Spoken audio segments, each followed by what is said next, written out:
सुप्रभात बच्चों, कैसे हैं आप सभी। उम्मीद है आप सभी खुश होंगे और स्वस्थ होंगे। सुप्रभात बच्चों, कैसे हैं आप सभी। उम्मीद है आप सभी खुश होंगे और स्वस्थ होंगे। वीडियोस भी देख रहे होंगे और अपना काम भी पूरा कर रहे होंगे। तो बच्चों, रोज़ वीडियोस देखिए और अपना काम पूरा करिए। बच्चों, कल की वीडियो में हमने पहेलियाँ की थी, पहेलियाँ खत्म हो गई थी। आज हम करेंगे हमारा अगला पाठ, जिसमें बच्चों हमारा अगला पाठ है जिसमें एक कविता है। तो यहाँ पे हम जो कविता पढ़ने जा रहे हैं वो चिड़ियों के बारे में है। तो बच्चों, यहाँ पे हमारी अगली कविता है पाठ 11। पर आ की मात्रा पाठ 11। पाठ 11 है चिड़िया। चिड़िया एक कविता है। चिड़िया एक कविता है जिसमें हमें चिड़ियों के बारे में बताया गया है। तो चलिए इस कविता को हम पढ़ करके समझते हैं। बच्चों, कविता आप सभी जानते हो। यहाँ पे जो कविता है इसमें इसका नाम ही चिड़िया है, इसलिए हमको समझ में आ रहा है कि हम चिड़ियों की बात कर रहे हैं। तो चलिए इस कविता को शुरू करने से पहले हम कुछ बातें कर लेते हैं। बच्चों, आपने चिड़िया देखा होगा, आप सभी ने चिड़िया देखा होगा। जैसा कि हम जानते हैं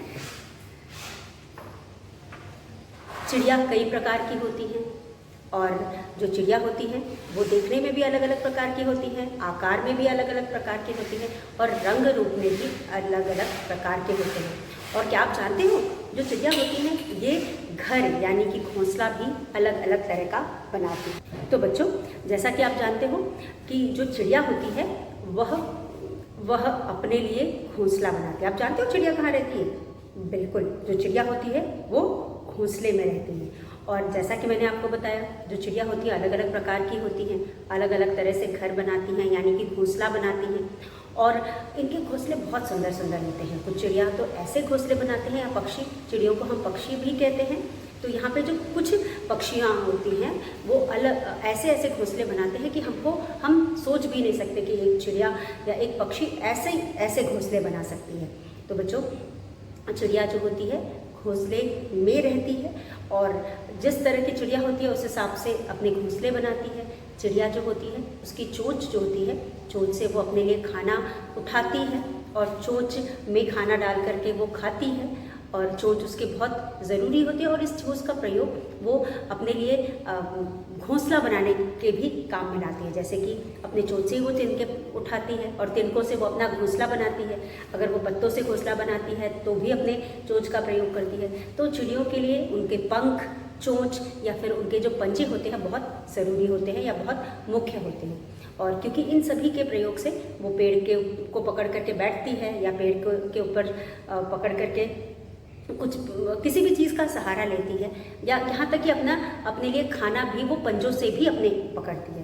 पंजों का भी प्रयोग अपने लिए खाना ढूंढने, अगर मिट्टी में जो कीड़े मकोड़े पाए जाते हैं उनको खा करके वो अपना पेट भरती है, तो मिट्टी खोदने के लिए अपने पंजों का प्रयोग करती है। तो वो मिट्टी खोदने के लिए अपने चोंच का भी प्रयोग कर देती है या फिर अपने पंजों का भी करती है। तो उसके पंजे, जिसे हम क्लॉज कहते हैं, या फिर उसकी चोंच उसके लिए बहुत ही प्रमुख होते हैं या उसके जीवन में उनका बहुत मुख्य भाग होता है या फिर मुख्य रोल होता है।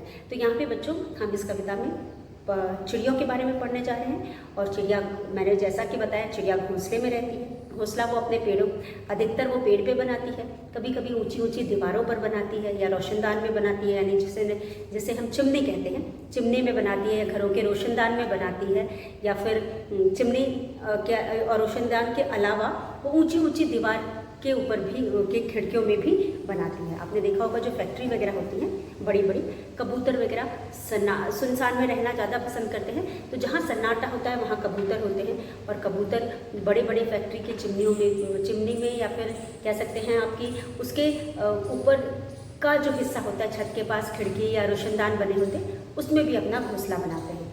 और बहुत सारे पशु पक्षियों को आपने देखा है झाड़ में बनाते हैं, कुछ बड़े पेड़ों में बनाते हैं। लेकिन बच्चों, क्या आप जानते हो कि चिड़िया पिंजरे में रहना पसंद करती है।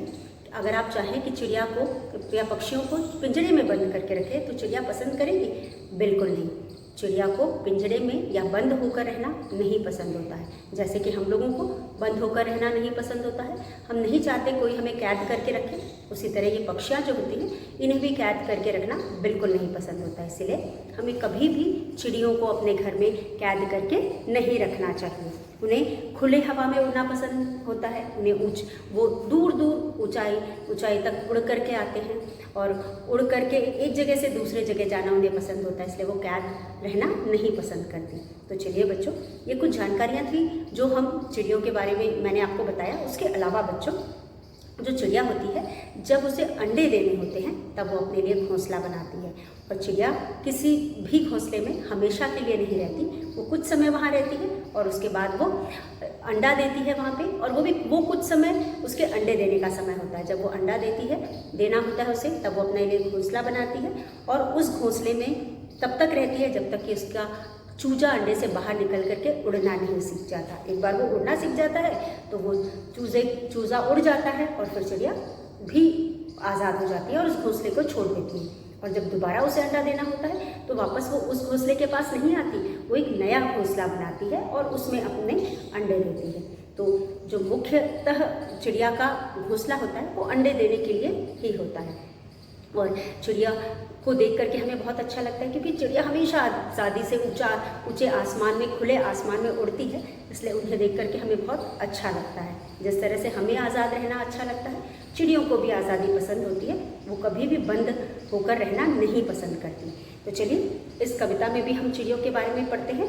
तो यहाँ पे जो बच्चों कविता है इसमें भी मुख्यतः कवि ने चिड़िया, नाम ही चिड़िया है तो चिड़िया के बारे में ही बताया है। और कवि कहते हैं, नील गगन में उड़ती चिड़िया। पहली पंक्ति में आप देख सकते हैं, नील गगन में उड़ती चिड़िया। तो पहले अनुच्छेद का पहला जो वाक्य है वो है, नील गगन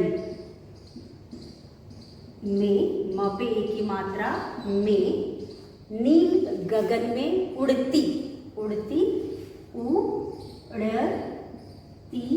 चिड़िया।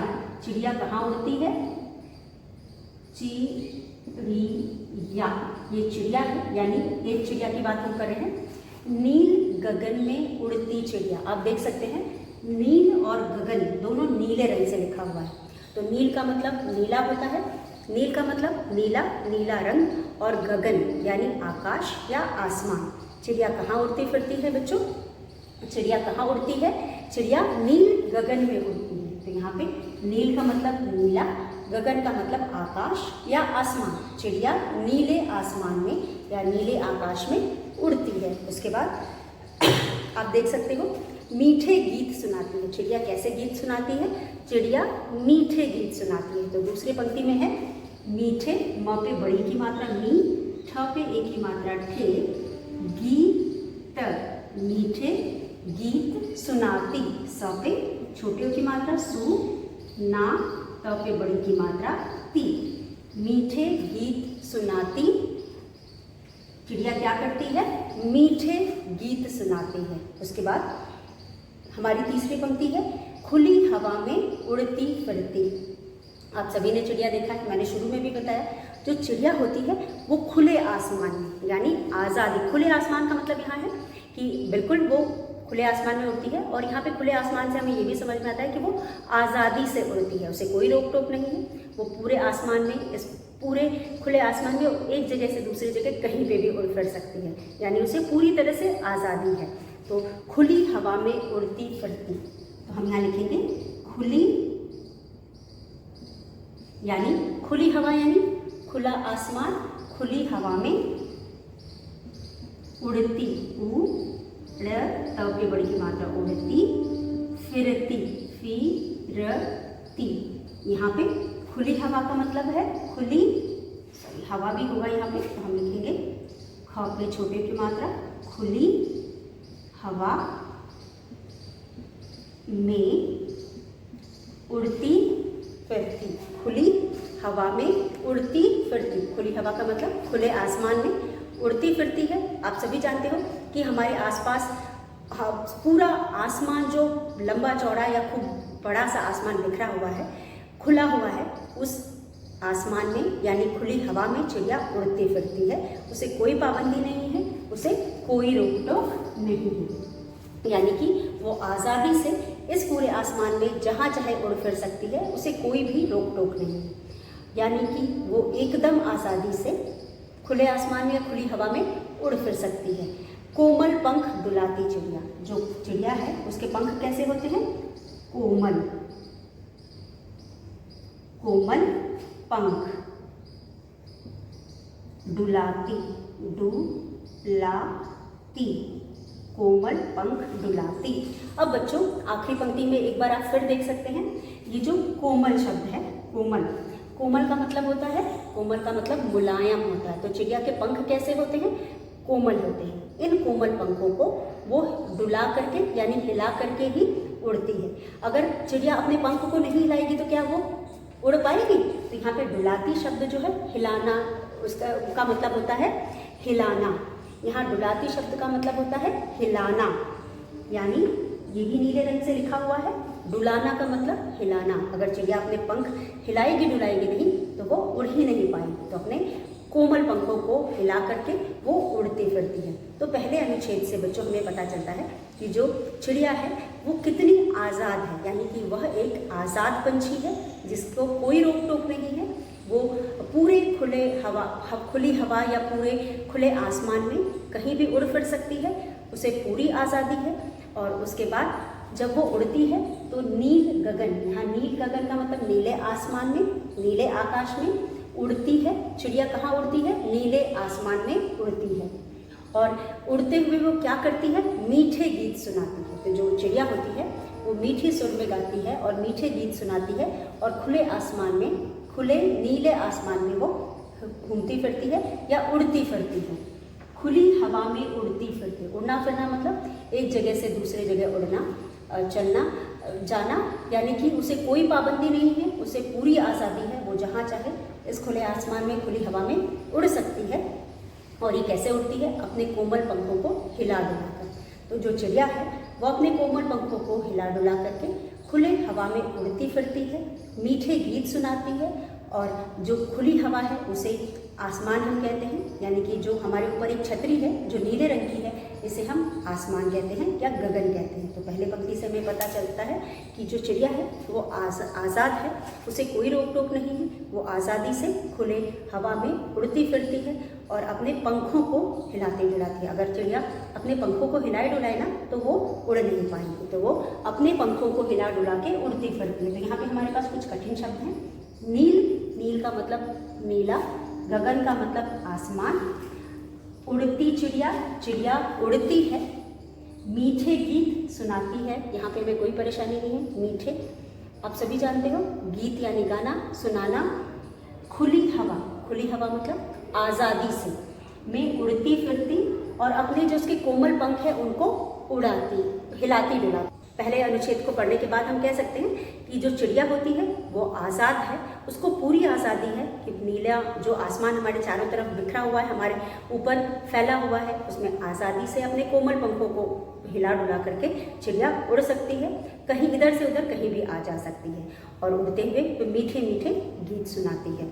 उसके बाद दूसरी पंक्ति में हम देख सकते हैं बच्चों, छत पर मेरी जल पीने को झट से नीचे आती है, इधर उधर से दाना चुगती फिर ऊपर उड़ जाती है। तो बच्चों जैसा कि आप जानते हो कि चिड़िया उड़ती तो आज़ादी से है, खुले आसमान में उड़ती है, लेकिन जल पीने को या दाना चुगने को वो नीचे आती है, क्योंकि आसमान में तो उसे खाने पीने की चीज़ें मिलेंगी नहीं, वो भी एक जीव है, वो भी जिंदा है, तो उसे खाने पीने के लिए भी दाना चाहिए और पीने के लिए पानी चाहिए। तो पूरे खुले आसमान में उड़ती जरूर है, लेकिन दाना पानी की तलाश में वो नीचे आती है। तो कवि कहता है कि जो ये चिड़िया है, छत पर मेरी जल पीने को, छत पर मेरी क्यों आती है? वो जल यानी पानी पीने को, झट से नीचे आती है और पानी पीते ही वो उड़ जाती है। मतलब वो यहाँ पे पीने और दाना चुगने और पीने के अलावा, पानी पीने के अलावा उसे कोई यहाँ पे आने का कोई शौक नहीं है। वो खुले आसमान में खुश है अपने कोमल पंखों को फैला करके, इसीलिए वो पूरे टाइम आसमान में उड़ती रहती है। लेकिन सिर्फ जब उसे दाने की ज़रूरत होती है या पानी की ज़रूरत होती है तो वो नीचे आती है, तो कवि के छत पर आती है। यानी कि वो जिस चिड़िया के बारे में बातें कर रहा है वो चिड़िया छत पर मेरी जल पीने को झट से नीचे आती है, इधर उधर से दाना चुगती फिर ऊपर उठ जाती है। तो यहाँ पे कवि के छत पे जो भी इधर उधर दाना बिखरा होता है उन्हें चुगती, पानी पीती और झट से यानी तुरंत उड़ जाती। तो यहाँ पे हमने दूसरे अनुच्छेद को भी देखा। अगले वीडियो में हम एक बार फिर इसे देखेंगे, लिख करके समझेंगे। तो बच्चों आज के लिए बस इतना। आज का वीडियो आप देखिएगा, कविता को पढ़ करके समझने की कोशिश करिएगा और जहाँ भी कठिनाई होगी आप क्लास में पूछ सकते हैं। तो इसी के साथ धन्यवाद बच्चों। अगले वीडियो में एक बार फिर मिलेंगे। आपका दिन मंगलमय हो।